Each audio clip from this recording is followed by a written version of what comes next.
ನಮಸ್ಕಾರ, ವೈಭವ ನ್ಯೂಸ್ಗೆ ಸ್ವಾಗತ. ನಗರದ ಕನಕದಾಸ ಕಲ್ಯಾಣ ಮಂಟಪದಲ್ಲಿ ಸೋಮವಾರ ಭಾರತೀಯ ಜನತಾ ಪಾರ್ಟಿಯಿಂದ ಸಿಂಧನೂರು ವಿಧಾನಸಭಾ ಕ್ಷೇತ್ರದ ಗ್ರಾಮ ಚಲೋ ಅಭಿಯಾನ ಕಾರ್ಯಕ್ರಮ ಹಮ್ಮಿಕೊಳ್ಳಲಾಗಿತ್ತು. ಮುಂಬರುವ ಲೋಕಸಭಾ ಚುನಾವಣೆಯ ಹಿನ್ನೆಲೆಯಲ್ಲಿ ಗ್ರಾಮ ಮಟ್ಟದಿಂದ ಪಕ್ಷವನ್ನು ಸಂಘಟಿಸುವ ಹಿನ್ನೆಲೆಯಲ್ಲಿ ವಿಧಾನಸಭಾ ಕ್ಷೇತ್ರದ ವ್ಯಾಪ್ತಿಯ ಕಾರ್ಯಕರ್ತರಿಗೆ, ಪದಾಧಿಕಾರಿಗಳಿಗೆ ಅಭಿಯಾನದ ಅಂಗವಾಗಿ ನಡೆದ ಪ್ರಶಿಕ್ಷಣ ವರ್ಗದ ಮೂಲಕ ಸಂಘಟನೆ ಕೈಗೊಳ್ಳುವ ಕುರಿತು ಸಲಹೆ ಸೂಚನೆಗಳನ್ನು ನೀಡಲಾಯಿತು. ಈ ಸಂದರ್ಭದಲ್ಲಿ ಬಿಜೆಪಿಯ ಹಿರಿಯ ಮುಖಂಡ ಹಾಗೂ ಮಾಜಿ ಸಂಸದ ಕೆ ವಿರೂಪಾಕ್ಷಪ್ಪ ಮಾತನಾಡಿ, ಬಿಜೆಪಿ ಕಾರ್ಯಕರ್ತರು ಹಾಗೂ ಪದಾಧಿಕಾರಿಗಳು ಕೇಂದ್ರದಲ್ಲಿ ಅಧಿಕಾರದಲ್ಲಿರುವ ಮೋದಿ ನೇತೃತ್ವದ ಸರ್ಕಾರ ಕೈಗೊಂಡಿರುವ ಜನಪರ, ಅಭಿವೃದ್ಧಿ ಪರ ಯೋಜನೆಗಳ ಬಗ್ಗೆ ಅರಿವು ಮೂಡಿಸುವ ಮೂಲಕ ಮುಂಬರುವ ಲೋಕಸಭಾ ಚುನಾವಣೆಗೆ ನಗರ ಸೇರಿದಂತೆ ಹಳ್ಳಿಗಳಲ್ಲಿ ಪಕ್ಷವನ್ನು ಸಂಘಟಿಸಬೇಕಿದೆ.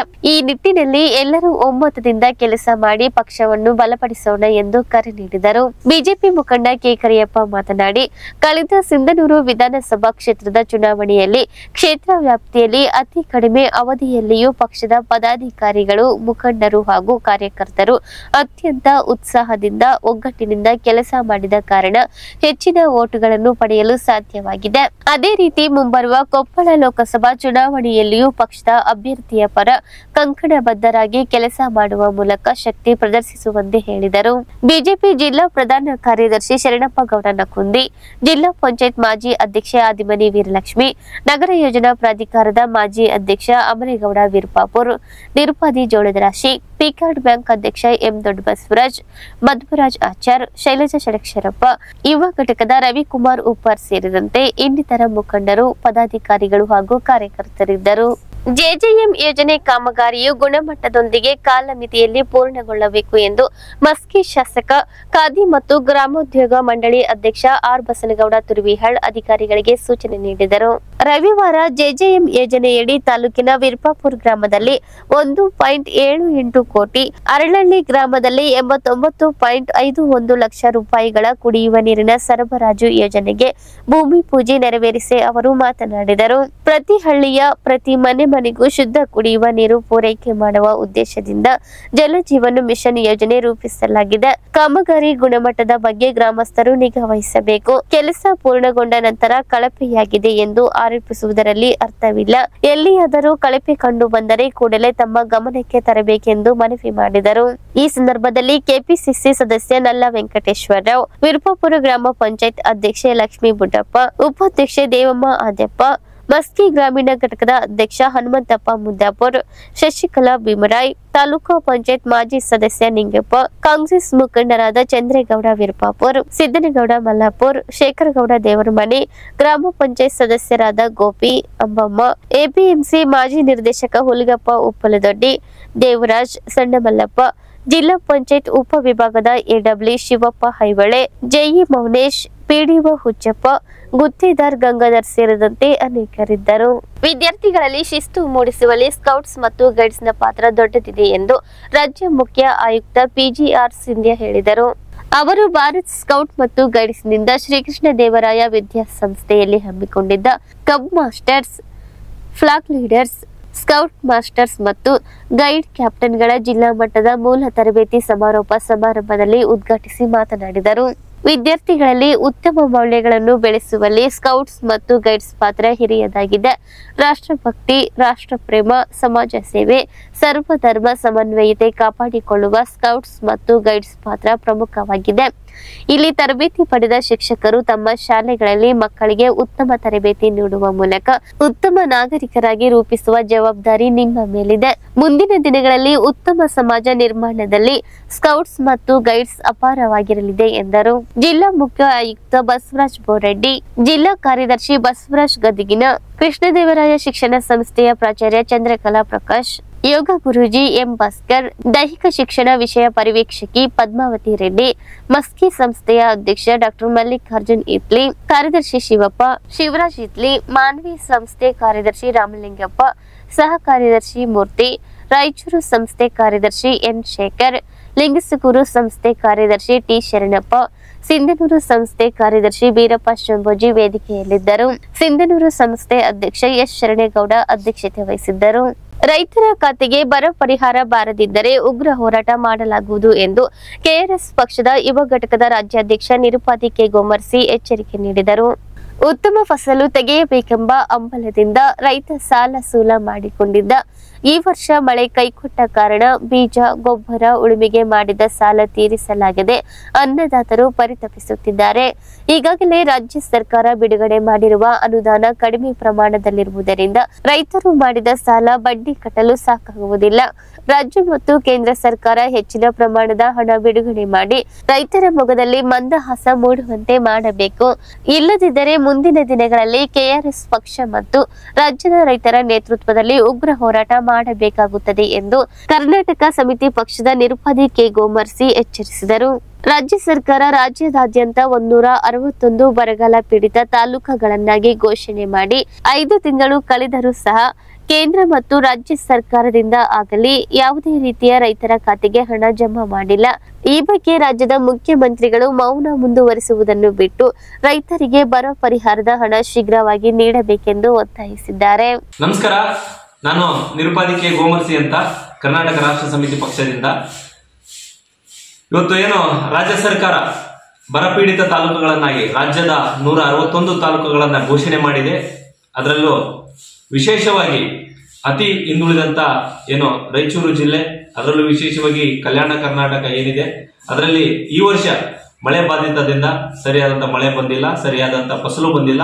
ರೈತರಿಗೆ ಈ ವರ್ಷ ಸಿಗಬೇಕಾದಂತ ಉತ್ತಮವಾದಂತ ಫಸಲು ಸಿಗದೇ ಇರೋ ಕಾರಣಕ್ಕಾಗಿ ಇವತ್ತು ರೈತರು ಏನಾಗ್ತಾ ಇದ್ದಾರೆ, ಗೋಳು ಎತ್ತಾ ಇದ್ದಾರೆ. ಬೇರೆ ಬೇರೆ ಜಿಲ್ಲಾ ಕೇಂದ್ರಗಳಿಗೆ, ಉದಾಹರಣೆಗೆ ಬೆಂಗಳೂರು, ಮಂಗಳೂರು, ಮೈಸೂರು ಅನ್ನುವಂಥ ದೊಡ್ಡ ದೊಡ್ಡ ಮಹಾನ್ ನಗರಗಳಿಗೆ ಇವತ್ತು ಗುಳೆ ಹೋಗ್ತಾ ಇದ್ದಾರೆ. ಹಾಗಾಗಿ ಏನು ಕರ್ನಾಟಕ ಸರ್ಕಾರ ಸುಮಾರು 5 ತಿಂಗಳ ಹಿಂದೆ 161 ತಾಲೂಕುಗಳನ್ನ ಬರಪೀಡಿತ ತಾಲೂಕುಗಳನ್ನಾಗಿ ಘೋಷಣೆ ಮಾಡಿದೆ. ಅದು ಕೇವಲ ಘೋಷಣೆ ಮಾತ್ರ ಸೀಮಿತವಾಗಿದೆ. ಅದು ಘೋಷಣೆ ಮಾಡಿರತಕ್ಕಂಥ ವಿಚಾರ ಅಥವಾ ಆದೇಶ ಲೆಕ್ಕಪತ್ರಗಳಿಗೆ ಮಾತ್ರ ಸೀಮಿತವಾಗಿದೆ. ಅದು ಇದುವರೆಗೂ ಕೂಡ ಯಾವುದೇ ರೀತಿಯಾದಂತ ಅದರಿಂದ ಯೋಜನೆಗಳಾಗ್ಲಿ, ಸದುಪಯೋಗಗಳಾಗ್ಲಿ ಅಥವಾ ಅದರಿಂದ ಬರಬೇಕಾದಂತ ಅನುದಾನಗಳಾಗ್ಲಿ ರೈತರಿಗೆ ತಲುಪದೇ ಇರುವುದು ಅಂತದ್ದು ವಿಪರ್ಯಾಸದ ಸಂಗತಿ. ಯಾಕಂತ ಹೇಳಿದ್ರೆ ಇವತ್ತು ರಾಜ್ಯದ 161 ತಾಲೂಕುಗಳನ್ನ ಬರಪೀಡಿತ ಮಾಡ್ಬೇಕಂತ ಹೇಳಿದ್ರೆ ಅಲ್ಲಿ ಕೇಂದ್ರ ಸರ್ಕಾರದ ಒಂದು ತಂಡ, ರಾಜ್ಯ ಸರ್ಕಾರದ ಒಂದು ತಂಡ ಅಲ್ಲಿ ಹೋಗಿ ಅಲ್ಲಿ ಭೇಟಿ ಮಾಡಿ ಎಲ್ಲಾ ಅಂಶಗಳನ್ನ ಪರಿಗಣನೆಗೆ ತೆಗೆದುಕೊಂಡು ಇವತ್ತು ಬರಪೀಡಿತ ತಾಲೂಕುಗಳನ್ನಾಗಿ ಮಾಡಿದ್ದಾರೆ. ಅದರ ಉದ್ದೇಶ ಏನು ಅಂತ ಹೇಳಿದ್ರೆ ರೈತರಿಗೆ ಅನುಕೂಲ ಆಗ್ಲಿ, ರಾಜ್ಯ ಸರ್ಕಾರ ಆಗ್ಲಿ, ಕೇಂದ್ರ ಸರ್ಕಾರದ ಆಗ್ಲಿ ಅದರಿಂದ ಅನುದಾನ ಅನ್ನುವಂಥದ್ದು ಬಿಡುಗಡೆ ಆಗ್ಲಿ, ಆ ಅನುದಾನದಲ್ಲಿ ರೈತರ ಬದುಕು ಬದಲಾಗ್ಲಿ ಅಥವಾ ಅವರು ಜೀವನ ಕಟ್ಕೊಳ್ಳಿ ಅನ್ನುವಂಥ ವಿಚಾರದೊಂದಿಗೆ ಈಗಾಗಲೇ ರಾಜ್ಯದಲ್ಲಿ ಮಳೆಯ ಅಭಾವದಿಂದ ಕೇವಲ ಒಂದೇ ಒಂದು ಬೆಳೆಯನ್ನ ಇವತ್ತು ಬೆಳೀತಾ ಇದೀವಿ. ಅದರಲ್ಲೂ ಕೂಡ ಒಂದು ಬೆಳೆದಂತ ಬೆಳೆ ಸರಿಯಾಗಿ ಫಸಲು ಬರದೇ ಇರುವಂತದ್ದು, ಉತ್ತಮವಾದಂತ ಭತ್ತ ಇಲ್ಲ, ಉತ್ತಮವಾದಂತ ಏನೇನು ಕಾಲಘಟ್ಟಕ್ಕೆ ಸಿಗಬೇಕಾದಂತ ಯಾವುದೇ ಬೆಳೆಗಳು ನಷ್ಟ ಆಗಿರೋದ್ರಿಂದ ಇವತ್ತು ರೈತರಿಗೆ ಬಹಳಷ್ಟು ನೋವಾಗ್ತಾ ಇದೆ. ಹಾಗಾಗಿ ಈ ಮೂಲಕ ನಾನು ರಾಜ್ಯ ಸರ್ಕಾರದ ಮುಖ್ಯಮಂತ್ರಿಗಳಲ್ಲಿ ಮತ್ತೆ ಕೇಂದ್ರ ಸರ್ಕಾರದ ಪ್ರಧಾನಮಂತ್ರಿಗಳಲ್ಲಿ ಕೇಳಿಕೊಳ್ಳೋದೇನೆಂದ್ರೆ, ದಯವಿಟ್ಟು ಬಡವರ ಅಥವಾ ನೀವು ಘೋಷಣೆ ಮಾಡಿರ್ತಕ್ಕಂಥ ಒಂದು ಅನುದಾನವನ್ನ ಬರಪೀಡಿತ ತಾಲೂಕುಗಳಿಗೆ ಬರಪೀಡಿತ ತಾಲೂಕುಗಳ ರೈತರಿಗೆ ಬರಬೇಕಾದಂತ ಅನುದಾನವನ್ನ ಆದಷ್ಟು ಬೇಗ ಬಿಡುಗಡೆ ಮಾಡ್ರಿ. ಈಗಾಗಲೇ ರೈತರು ಬಹಳ ಕಷ್ಟಪಟ್ಟು ಗೊಬ್ಬರವನ್ನ, ಎಣ್ಣೆಯನ್ನ, ಕ್ರಿಮಿನಾಶಕವನ್ನ ಸಾಲ ಸೂಲ ಮಾಡಿ ತಂದು ಅದನ್ನ ಬೆಳೆಸಿದ್ದಾರೆ. ಅದು ಈಗ ಆ ಬೆಲೆಯನ್ನ ಕಟ್ಟಲಿಕ್ಕೆ ಕೂಡ ಅವರು ಸಾಲದ ಬಡ್ಡಿ ರೂಪದಲ್ಲಿ ತಂದು ಕಟ್ಟಲಿಕ್ಕೆ ಆಗದಿರುವಂತ ಸ್ಥಿತಿ ನಿರ್ಮಾಣ ಆಗಿದೆ. ಹಾಗಾಗಿ ಆದಷ್ಟು ಬೇಗನೆ ನಮ್ಮ ರಾಜ್ಯ ಸರ್ಕಾರ ಮತ್ತು ಕೇಂದ್ರ ಸರ್ಕಾರ ನಮ್ಮ ಮನವಿಯನ್ನ ಸ್ವೀಕರಿಸಿ, ಜೊತೆಗೆ ಮುಂದಿನ ದಿನಮಾನಗಳಲ್ಲಿ ನಮ್ಮ ರೈತರಿಗೆ ಅಥವಾ ಬರಪೀಡಿತ ತಾಲೂಕು ಪ್ರದೇಶಿಕ ರೈತರಿಗೆ ಬರಪೀಡಿತದ ಅನುದಾನವನ್ನು ಬಿಡುಗಡೆ ಮಾಡದಿದ್ದಲ್ಲಿ ಕರ್ನಾಟಕ ರಾಷ್ಟ್ರ ಸಮಿತಿ ಪಕ್ಷ ಮತ್ತು ರೈತ ಸಂಘಟನೆಗಳ ರೈತರ ಮುಖಾಂತರ ರಾಜ್ಯ ಸರ್ಕಾರಕ್ಕೆ ಬಿಸಿ ತಟ್ಟಿಸುವಂತ ಕೆಲಸವನ್ನ ನಾವು ಮಾಡ್ತೀವಿ ಅನ್ನುವಂಥ ವಿಚಾರದೊಂದಿಗೆ ಈ ಒಂದು ವಿಷಯವನ್ನ ರಾಜ್ಯ ಸರ್ಕಾರ ತೀವ್ರವಾಗಿ ಪರಿಗಣಿಸಬೇಕನ್ನುವಂಥದ್ದು ನನ್ನ ವಿಚಾರ. ನಮಸ್ಕಾರ. ಸಿಂಧನೂರಿನಲ್ಲಿ ಸಿಡಿದೆದ್ದ ಭೂ ಸಂಘರ್ಷ 122ನೇ ದಿನಕ್ಕೆ ಕಾಲಿಟ್ಟ ಅನಿರ್ದಿಷ್ಟ ಭೂ ಹೋರಾಟಕ್ಕೆ ಪ್ರಾಂತ ರೈತ ಸಂಘದಿಂದ ಸಂಪೂರ್ಣ ಬೆಂಬಲ ನೀಡಿದರು.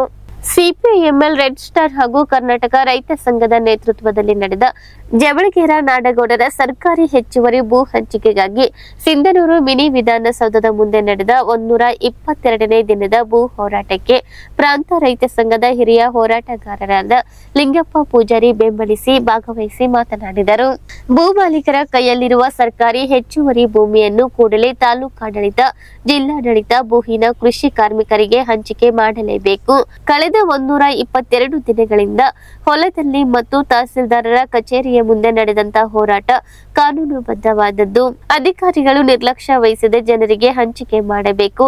ಇಲ್ಲದೆ ಹೋದಲ್ಲಿ ನಮ್ಮ ಸಂಘಟನೆಯೊಂದಿಗೆ ಉಗ್ರ ರೂಪದ ಚಳವಳಿಯನ್ನು ಸರ್ಕಾರ ಎದುರಿಸಬೇಕಾಗುತ್ತದೆ ಎಂದು ಎಚ್ಚರಿಸಿದರು. ಕೃಷಿ ಕೂಲಿಕಾರರ ಸಂಘದ ರಾಯಚೂರು ಜಿಲ್ಲಾ ಮುಖಂಡರಾದ ಎನ್ ಪರಪ್ಪ ಮಾತನಾಡಿ, ಧರಣಿ ನಿರತರು ಯಾರಿಗೂ ಯಾತಕ್ಕೂ ಹೆದರಬೇಡಿ, ನಮ್ಮ ಸಂಘ ನಿಮ್ಮೊಂದಿಗಿದೆ ಎಂದರು. ಕಮ್ಯುನಿಸ್ಟ್ ಪಕ್ಷದ ಮುಖಂಡರಾದ ವಿ ಬಸವರಾಜ್ ಮಾತನಾಡಿ, ಭೂ ಹೋರಾಟ ನಡೆಸುತ್ತಿರುವುದರಲ್ಲಿ ಪ್ರಮುಖವಾದ ತಾಯಂದಿರಿಗೆ ನನ್ನ ಕ್ರಾಂತಿಕಾರಿ ನಮಸ್ಕಾರಗಳು. ನಿಮ್ಮ ಹೋರಾಟ ಖಂಡಿತವಾಗಿಯೂ ಯಶಸ್ವಿಯಾಗುತ್ತದೆ. ಭೂ ಮಾಲೀಕರದೊಂದು ಜಾತಿ, ಭೂಹೀನರದೊಂದು ಜಾತಿ ಇರುವುದು. ನೀವು ಎಲ್ಲ ಜಾತಿಯ, ದಲಿತ, ಹಿಂದುಳಿದ, ಅಲ್ಪಸಂಖ್ಯಾತರು ಸೇರಿದಂತೆ ಭೂಹೀನ ಕೃಷಿ ಕಾರ್ಮಿಕರ ಹೋರಾಟಕ್ಕೆ ನನ್ನ ನಮನಗಳು. ಜಾತಿ ಸಂಘ ಬಿಡಿರಿ. ಭೂಹೀನ ಕೃಷಿ ಕಾರ್ಮಿಕರ ರೈತ ಸಂಘಗಳನ್ನು ಕಟ್ಟಿ ಭಾರಿ ಭೂ ಮಾಲೀಕರ ಕೈವಶದಲ್ಲಿರುವ ಸರ್ಕಾರಿ ಭೂಮಿಯನ್ನು ಭೂಹೀನರಿಗೆ ಹೋರಾಟದೊಂದಿಗೆ ಪಡೆಯಲು ನಾವೆಲ್ಲರೂ ಶ್ರಮಿಸೋಣವೆಂದು ಕರೆ ನೀಡಿದರು. ಈ ಸಂದರ್ಭದಲ್ಲಿ R Basavaraj, M Gangadhar, H R Hosamani, Parashuram, Mudiyappa, Tulasamma, Daul Sab, Lakshmi, Hampamma, Rukmini, Parvathamma, Hanumanthappa Godihal, Hussain Basha, Thimmanna, Ningamma, Jagadeeshwari, Bibi Fatima ಸೇರಿದಂತೆ ಅನೇಕ ಭೂಹೀನರು ಧರಣಿಯಲ್ಲಿದ್ದರು. ರಾಯಚೂರು ಬಂದ್ ಮಾಡಿ ಒಂದು ಸರ್ಕಾರದ ಕಣ್ಣು ತರಿಸಬೇಕು ಅಂತೇಳಿ ನನ್ನ ಮನವಿ. ಅದಕ್ಕೆ ತಾವೆಲ್ಲರೂ ಇದನ್ನು ಮುಂದುವರಿಸಿ ಭೂಮಿ ಸಿಗೋ ತನಕ ಬಿಡಬಾರ್ದು ಅಂತ ನನ್ನ ಕಳಕಳಿ ವಿನಂತಿ ಹೇಳಿ ನನ್ನ ಮಾತು. ಈ ಒಂದು ಹೋರಾಟವನ್ನು ನಾವು ಪ್ರತಿನಿತ್ಯನೂ ನಾವು ಗಮನಿಸ್ತಾ ಇದ್ದೀವಿ. ಫೇಸ್ಬುಕ್ನಲ್ಲಿ ನಿಮ್ದು ಅಲ್ಲಿ ಜಮೀನಿನಲ್ಲಿ ಹೋರಾಟ ಮಾಡೋಕ್ಕೂ ಪ್ರತಿನಿತ್ಯ ನಮಗೆ ಈ ಒಂದು ಭೂ ಹೋರಾಟದ ಕುರಿತು ಮಾಹಿತಿ ಇದೆ. ಆದರೆ ಇಲ್ಲಿವರೆಗೇನು ನಮ್ಮ ಹಿರಿಯರು ಮಾತಾಡಿದಾಗೆ ಯಾವುದೇ ಸರ್ಕಾರ ಆಗಲಿ, ತಾಯಿ ಕೂಡ ತನ್ನ ಮಗನಿಗೆ ಹಾಲು ಕೊಡಬೇಕಾದ್ರೆ ಹತ್ರ ಮಾತ್ರ ಹಾಲು ಕೊಡ್ಬೋದು. ಅಲ್ಲಪ್ಪ ಹೆಂಗನಾಗಲಿ ಸ್ವಲ್ಪ ಹಾಲು ಕೊಟ್ಟು ಹೋಗೋ ಯಾರು ಯೋಚನೆ ಮಾಡೋಕ್ಕಿಲ್ಲ. ಸರ್ಕಾರ ಕೂಡ ನಂಗೆ ಇವರೆಲ್ಲ ಮನೆ ಇದ್ದಾರೆ, ಕಾಯ್ದೆಗಳು ಜಾರಿ ಮಾಡೋ ಯಾರು ಮಾಡೋದಿಲ್ಲ. ಆದರೆ ನಿಮ್ಗೆ ಅನುಭವ ಆಗಿರ್ಬೇಕು 122 ದಿನದಿಂದ ಸರ್ಕಾರದ ಕಾಯ್ದೆನೇ ಯಾರಿಗೆ ಭೂಮಿ ಇಲ್ಲ ಅವ್ರಿಗೆ ಭೂಮಿ ಕೊಡ್ಬೇಕಂತ ಮಾಡ್ಯಾರ, ಕಾನೂನು ಮಾಡ್ಯಾರ. ಆದ್ರೆ ಇವತ್ತು ಇಷ್ಟೆಲ್ಲ ಹೋರಾಟ ಮಾಡಿದ್ರೆ ರಾತ್ರಿ ಹಗಲು ಚಳಿ ಬಿಸಿಲಿಗೆ ನಾವು ಎಲ್ಲ ಕುತ್ಕೊಂಡು ಹೋರಾಟ ಮಾಡ್ತಿದ್ರಿ. ಆದ್ರೆ ನಿಮ್ಗೆ ಭೂಮಿ ಕೊಡಬೇಕಾದ್ರೆ ಮೀನಾಮೇಷ ನಡೆಸ್ತಿದಾರ. ಆದರೆ ಇಷ್ಟು ಮಾತ್ರ ನಿಜ, ಯಾವಾಗಲೂ ಸತ್ಯ ಗೆಲ್ತದ, ಹೋರಾಟ ಗೆಲ್ತದ, ಹೋರಾಟನೇ ಜಯ ಇರ್ತದ. ಆಮೇಲೆ ನಿಮ್ದು ಏನ್ ಕೇಳಿರಿ, ನೀವು ದುಡಿಯಾಗ ನೀವು ಹೊಲದಲ್ಲಿ ದುಡಿತೀರಿ, ನಮ್ಗೆ ಭೂಮಿ ಇಲ್ಲ, ಭೂಮಿ ಕೊಡ್ರ ಅಂತೇಳಿ. ಆಮೇಲೆ ನೀವೇನು ಭೂಮಿ ಮಾಡಿ ರೆಸಾರ್ಟ್ ಮಾಡಕ್ ಕೇಳಕತ್ತೀರಿ, ಏನಿಲ್ಲ ಉಳಾಕತ್ತೀರಿ. ನಮ್ಗೆ ಹೊಲ ಇಲ್ಲ, ನಮ್ಮ ಹೊಲದಲ್ಲಿ ನಾವು ಬೆಳಕಂತ ತಿಂತೀವಿ ಅಂತಕ್ಕಂಥದ್ದು, ದುಡ್ಕಂತ ತಿಂತೀವಿ ಅಂತಕ್ಕಂಥದ್ದು ನಿಮ್ದು ಬೇಡಿಕೆ ಇದೆ. ಖಂಡಿತ ಸರ್ಕಾರ ಏನು ಕಾಂಗ್ರೆಸ್ ಪರವಾಗಿರ್ತಕ್ಕಂಥ ಸರ್ಕಾರ ಬಂದಿದೆ, ಜನರ ಪರವಾಗಿ ಅಂತ ಹೇಳ್ತಾರೆ ಅವರು. ಆಮೇಲೆ ಸಮಾಜವಾದಿ ನಾಯಕರು ಅಂತ ಹೇಳಿ ಸಿದ್ದರಾಮಯ್ಯನವರು ಇವತ್ತು ಗುರುತಿಸಿದ್ದಾರೆ. ಅವ್ರು ದಯವಿಟ್ಟು ಅವರಿಗೆ ಸಹಿತ ನಾವು ಈ ಒಂದು ಹೋರಾಟದ ವೇದಿಕೆ ಪರವಾಗಿ ಅವರಲ್ಲಿ ಸಹಿತ ನಾವು ಮನವಿ ಮಾಡ್ತೀವಿ.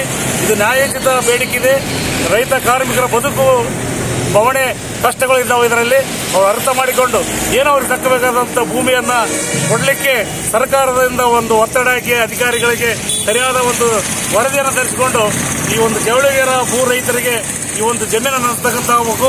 ಆಮೇಲೆ ಅಷ್ಟೇ ಅಲ್ಲದೆ ಅವರ ಒಂದು ರೈತ ಕಾರ್ಮಿಕರಿಗೆ ಏನೆಲ್ಲ ಒಂದು ವಸತಿ ಆಗಿರ್ಬೋದು, ಇನ್ನೂ ಸೌಲಭ್ಯಗಳನ್ನ ಕೊಡಿಸಬೇಕು. ಅವರು ಸಹಿತ ಈ ದೇಶದ ಒಂದು ವಾರಸುದಾರರು, ಹಕ್ಕುದಾರರು, ಅವರಿಗೆ ಸಹಿತ ಉಳುವವನೇ ಭೂಮಿ ಒಡೆಯ. ಏನ್ ದೇವರಾಜ ಸರ್ಕಾರ ಅವಾಗ ಭೂಮಿ ಕಾಯ್ದೆ ಜಾರಿ ಮಾಡಿದ್ರು, ಅದು ಇದುವರೆಗೆ ಜಾರಿ ಆಗಲಾರತಕ್ಕಂಥದ್ದು ಹೆಚ್ಚಿನ ನಾಚಿಕೆ ಅಂತಕ್ಕಂಥ ಮಾತನ್ನು ಹೇಳಿ 122 ದಿವಸ ಹಗಲು ರಾತ್ರಿ ಹೋರಾಟ ಮಾಡುವಂತ ನಮ್ಮ ಕೂಲಿಕಾರರು ಮತ್ತು ರೈತ ಬಂಧುಗಳಿಗೆ ನಾವು ಅನಂತ ವಂದನೆಗಳನ್ನು ಸಲ್ಲಿಸುತ್ತಾ ಮತ್ತು ಮುಂದಿನ ದಿನಗಳಲ್ಲಿ ನಾವು ಸದಾ ನಿಮ್ಮ ಜೊತೆಗೆ ಇರ್ತೀವಿ, ಈ ಹೋರಾಟದಲ್ಲಿ ಸಂಪೂರ್ಣ ಭಾಗವಹಿಸ್ತೀವಿ ಅಂತೇಳಿ ಹೇಳುತ್ತಾ, ಮತ್ತು ಇನ್ನೊಂದು ತಮ್ಮಲ್ಲಿ ವಿನಂತಿಸುವುದೇನೆಂದರೆ, ಈ ಯಾವುದೇ ಇವತ್ತು ಬೇಕಂದ್ರೆ ಹೋರಾಟ ಮಾಡೋ ತನಕ ಯಾವುದು ಸಿಗೋದಿಲ್ಲ. ದುಡಿಯೋ ಜನರಿಗೆ ಹೋರಾಟ ಮಾಡೋ ತನಕ ಯಾವ ಭೂಮಿ ಸಿಗೋದಿಲ್ಲ. ಉದಾಹರಣೆಗೆ ಒಂದಲ್ಲಿ ದೇವದುರ್ಗ ತಾಲೂಕಿನಲ್ಲಿ 60 ಎಕರೆ ಭೂಮಿ ಹೆಚ್ಚುವರಿ ಆಗಿ ಅವರವ್ರ ಹೆಸರು ಹಕ್ಕುಪತ್ರ ಬಲದೇವ ಕೃಷ್ಣ ಪಿರಿಯಡ್ನಲ್ಲಿ ಆದ್ರೂ ಅವೆಲ್ಲ ಹಕ್ಕುಪತ್ರ ಸರ್ಕಾರದಲ್ಲೇ ಸರಿ, ಜನರಿಗೆ ಹಕ್ಕುಪತ್ರ ಮುಟ್ಟಿಲ್ಲ. ಭೂಮಿ 9 ವರ್ಷ ತನಕ ಅವರೇ ಸಾಗುವಳಿ ಮಾಡ್ಯಾರ. ಹಕ್ಕುಪತ್ರ ಆರ್ಡರ್ ಆದೇಶ ಆದ ಮೇಲೆ ಅವು 10ನೇ ವರ್ಷದಲ್ಲಿ ಅವ್ರು ನಮ್ಮ ಕಡೆ ಬಂದಾಗ ನಾವು ಅದಕ್ಕೆ ತಕ್ಕಂಗೆ ಸ್ವಲ್ಪ ಪ್ರಯತ್ನ ಮಾಡಿ ಎಲ್ಲ ಭೂಮಿಯನ್ನು ಸಾಮೂಹಿಕವಾಗಿ ಉಳುಮೆ ಮಾಡಿ ಸಂಘಟನೆ ಮಾಡಿ ಹೋರಾಟ ಮಾಡಿ ಅವರ ಭೂಮಿಯನ್ನು ಅವರಿಗೆ ಆಗುವಂತೆ ವ್ಯವಸ್ಥೆ ಮಾಡಿದ್ವಿ.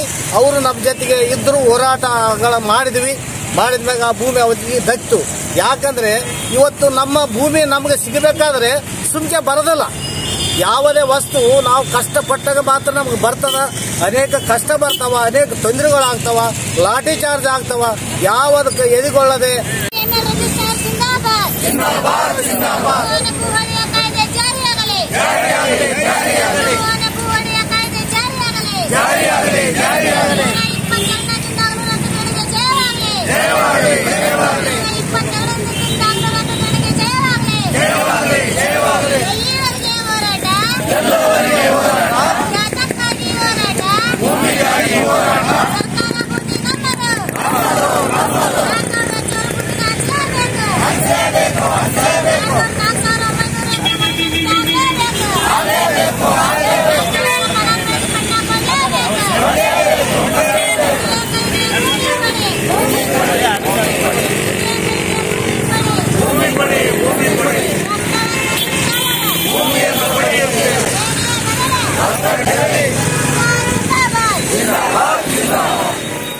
ಕನ್ನಡ ವಿಶ್ವವಿದ್ಯಾಲಯದ ಸಂಗೀತ ಮತ್ತು ನೃತ್ಯ ವಿಭಾಗದಲ್ಲಿ ಗಾನಯೋಗಿ ಪಂಡಿತ್ ಪಂಚಾಕ್ಷರಿ ಗವಾಯಿಗಳವರ 132ನೇ ಜನ್ಮ ದಿನೋತ್ಸವ ಕಾರ್ಯಕ್ರಮವನ್ನು ಏರ್ಪಡಿಸಲಾಗಿತ್ತು. ಕಾರ್ಯಕ್ರಮದಲ್ಲಿ ವಿಶೇಷ ಉಪನ್ಯಾಸ ನೀಡಿದ ಸಂಗೀತ ಮತ್ತು ನೃತ್ಯ ವಿಭಾಗದ ಹಿರಿಯ ಅಧ್ಯಾಪಕರಾದ ವಿರೂಪಾಕ್ಷಪ್ಪ ಇಟಿಗಿ ಅವರು, ಪಂಡಿತ ಪಂಚಾಕ್ಷರಿ ಗವಾಯಿಗಳೆಂದರೆ ಜ್ಞಾನದ ಬೆಳಗು, ನಾದದ ಮಹಾ ಬೆಳಕಾಗಿದ್ದರು. ಸಾವಿರಾರು ಅಂಧ ಮಕ್ಕಳಿಗೆ ನಾದದ ಮೂಲಕ ಬೆಳಕಾದವರು. ಕರ್ನಾಟಕದಲ್ಲಿ ರಂಗ ಸಂಗೀತ, ಹಿಂದೂಸ್ತಾನಿ ಸಂಗೀತ, ವಚನ ಗಾಯನ ಪರಂಪರೆ ಬೆಳೆಯುವಲ್ಲಿ ಗವಾಯಿಗಳ ಕೊಡುಗೆ ಅಪಾರ ಎಂದು ಹೇಳಿದರು. ಕಾರ್ಯಕ್ರಮದ ಅಧ್ಯಕ್ಷತೆ ವಹಿಸಿ ಮಾತನಾಡಿದ ವಿಭಾಗದ ಮುಖ್ಯಸ್ಥರಾದ ಡಾಕ್ಟರ್ ವೀರೇಶ್ ಬಡಿಗೇರ್ ಅವರು, ಪಂಚಾಕ್ಷರಿ ಗವಾಯಿಗಳಂತವರ ಪುಣ್ಯಸ್ಮರಣೆ ಎನ್ನುವುದೇ ಸಂಗೀತ ಸುಖ. ಅದೊಂದು ಸಂಗೀತೋತ್ಸವ, ನಾದೋತ್ಸವವಾಗಿದೆ. ಸಂಗೀತದ ಮೂಲಕ ಸಾವಿರಾರು ಮಕ್ಕಳಿಗೆ ನಾದ ಸಂಸ್ಕಾರ ನೀಡಿದವರು ಪಂಚಾಕ್ಷರಿ ಗವಾಯಿಗಳು ಎಂದರು. ವಿಭಾಗದ ಸ್ನಾತಕೋತ್ತರ ವಿದ್ಯಾರ್ಥಿ ಎಚ್ಎಸ್ ಕೇಶವ ಸ್ವಾಗತ ಮತ್ತು ಪೂಜಾರಿ ದುರ್ಗೇಶ್ ವಂದನಾರ್ಪಣೆ ಮಾಡಿದರು. ವಿಭಾಗದ ಸ್ನಾತಕೋತ್ತರ ವಿದ್ಯಾರ್ಥಿ ಗುಂಡಿ ಭರತ್ ನಿರೂಪಿಸಿದರು. ವಿಭಾಗದ ಅಧ್ಯಾಪಕರು, ವಿದ್ಯಾರ್ಥಿಗಳು, ಆಸಕ್ತರು ಕಾರ್ಯಕ್ರಮದಲ್ಲಿ ಭಾಗವಹಿಸಿದ್ದರು. ಸಂಗೀತ ಮತ್ತು ನೃತ್ಯ ವಿಭಾಗದ ಎಲ್ಲ ಸ್ನಾತಕೋತ್ತರ ವಿದ್ಯಾರ್ಥಿಗಳು ಗಾನಯೋಗಿ ಪಂಡಿತ್ ಪಂಚಾಕ್ಷರಿ ಗವಾಯಿಗಳವರ ಸಂಬಂಧಪಟ್ಟ ಹಾಡುಗಳನ್ನು ಹಾಡಿ ನಾದೋಪಾಸನೆ ಮಾಡಿದರು. ಲಿಂಗಸಗೂರು ತಾಲೂಕಿನ ಈಚನಾಳ್ ಗ್ರಾಮ ಪಂಚಾಯತ್ನ 2ನೇ ಅವಧಿಗೆ ಅಧ್ಯಕ್ಷರಾಗಿ ಗಂಗಮ್ಮ ಉಮೇಶ್ ಚೌಹಾಣ್, ಉಪಾಧ್ಯಕ್ಷರಾಗಿ ಅಮರಪ್ಪ ಮುದುಕಪ್ಪ ಅವಿರೋಧವಾಗಿ ಆಯ್ಕೆಯಾದರು. ಚುನಾವಣಾಧಿಕಾರಿ ಗೋಪಾಲ್ ರೆಡ್ಡಿ ಅವರ ನೇತೃತ್ವದಲ್ಲಿ ನಡೆದ 2 ಅವಧಿಯ ಈಚನಾಳ್ ಗ್ರಾಮ ಪಂಚಾಯಿತಿ ಚುನಾವಣಾ ಪ್ರಕ್ರಿಯೆಯಲ್ಲಿ 14 ಜನರ ಸದಸ್ಯ ಬಲದಲ್ಲಿ ಹೊಂದಿದ್ದು, ಅನುಸೂಚಿತ ಜಾತಿ ಮಹಿಳಾ ಮೀಸಲು ಅಧ್ಯಕ್ಷ ಸ್ಥಾನಕ್ಕೆ ಗಂಗಮ್ಮ ಗಂಡ ಉಮೇಶ್ ಚೌಹಾಣ್, ಸಾಮಾನ್ಯ ಮೀಸಲು ಉಪಾಧ್ಯಕ್ಷ ಸ್ಥಾನಕ್ಕೆ ಅಮರಮ್ಮ ಮುದುಕಪ್ಪ ದಳಪತಿ 2 ಸ್ಥಾನಗಳಿಗೆ ಒಬ್ಬರಂತೆ ನಾಮಪತ್ರ ಸಲ್ಲಿಸಿದ್ದರಿಂದ ಅವಿರೋಧ ಆಯ್ಕೆ ಎಂದು ಚುನಾವಣಾಧಿಕಾರಿ ಘೋಷಿಸಿದರು. ನಂತರ ಮಾತನಾಡಿದ ಕಾಂಗ್ರೆಸ್ ಪಕ್ಷದ ಹಿರಿಯ ಮುಖಂಡ ಶರಣಪ್ಪ ಮೇಟಿ, ಕಳೆದ 6 ತಿಂಗಳುಗಳ ಹಿಂದೆಯೇ ಅಧ್ಯಕ್ಷ, ಉಪಾಧ್ಯಕ್ಷ ಆಯ್ಕೆ ಪ್ರಕ್ರಿಯೆ ಮುಗಿಯಬೇಕಿತ್ತು. ಆದರೆ ನ್ಯಾಯಾಲಯದ ತಡೆಯಾಜ್ಞೆಯಿಂದ ಅದು ಸಾಧ್ಯವಾಗಲಿಲ್ಲ. ಹಾಗಾಗಿ ಇಂದು ಆಯ್ಕೆಯಾಗಿದ್ದು ಬಹಳ ಸಂತಸ. ಗ್ರಾಮ ಪಂಚಾಯಿತಿಯ ಎಲ್ಲ ಸದಸ್ಯರನ್ನು ವಿಶ್ವಾಸಕ್ಕೆ ತೆಗೆದುಕೊಂಡು ಗ್ರಾಮ ಪಂಚಾಯತ್ ವ್ಯಾಪ್ತಿಯ ಹಳ್ಳಿಗಳ ಅಭಿವೃದ್ಧಿಗೆ ಶ್ರಮಿಸುವಂತೆ ಸಲಹೆ ನೀಡಿ ಅಭಿನಂದಿಸಿದರು. ಪೊಲೀಸ್ ಇನ್ಸ್ಪೆಕ್ಟರ್ ಪುಂಡಲಿಕ ಪಟ್ಟತರ್ ನೇತೃತ್ವದಲ್ಲಿ ಬಂದೋಬಸ್ತ್ ಒದಗಿಸಲಾಗಿತ್ತು. ಈ ಸಂದರ್ಭದಲ್ಲಿ ಪಿಕಾರ್ಡ್ ಬ್ಯಾಂಕ್ ಅಧ್ಯಕ್ಷ ಬಸನಗೌಡ ಮೇಟಿ, ಮಾಜಿ ಬ್ಲಾಕ್ ಕಾಂಗ್ರೆಸ್ ಅಧ್ಯಕ್ಷ ಭೂಪನಗೌಡ, ಕಾಂಗ್ರೆಸ್ ಹಿರಿಯ ಮುಖಂಡ ಪಾಮಯ್ಯ ಮುರಾರಿ, ನಿಂಗಾರೆಡ್ಡಿ ಮೇಟಿ, ಅಮರಪ್ಪ ಗಡ್ಡಿ, ವೆಂಕಟೇಶ್ ರಾಥೋಡ್, ಪೀರ್ಸಾ ಪಂಚಮ್, ರಾಜು ಚೌಹಾಣ್ ಸೇರಿದಂತೆ ಇತರರಿದ್ದರು. ಸ್ಪಂದನೆ ಮಾಡಿದರೆ ನೋಟಿಸ್ ಇಶ್ಯೂಡ್ ಅಂತ ಬರ್ಕೊಟ್ಟಿದ್ದಾರೆ. ಆದರೂ ಎಲೆಕ್ಷನ್ ಪ್ರಕ್ರಿಯೆಗೆ ಅವರು ಉಪಸ್ಥಿತರಿಲ್ಲ, ಗೈರಾಜರಾಗಿದ್ದಾರೆ. ಒಟ್ಟಾರೆ ಅವಿರೋಧ ಆಯ್ಕೆ. ಇದು ಅವಿರೋಧ ಆಯ್ಕೆ. ಒಂದು ಅಧ್ಯಕ್ಷ ಸ್ಥಾನಕ್ಕೆ ಒಂದೇ ನಾಮಿನೇಷನ್ ಬಂದಿದೆ, ಉಪಾಧ್ಯಕ್ಷ ಸ್ಥಾನಕ್ಕೆ ಒಂದೇ ನಾಮಿನೇಷನ್ ಬಂದಿರೋದ್ರಿಂದ ಎಲೆಕ್ಷನ್ ಪ್ರಕ್ರಿಯೆ ಮಾಡಲಾಗುವುದಿಲ್ಲ. ಅವರನ್ನು ಅಧ್ಯಕ್ಷ ಉಪಾಧ್ಯಕ್ಷ ಅಂತ ನಾನು ಘೋಷಣೆ ಮಾಡಿದ್ದೇನೆ.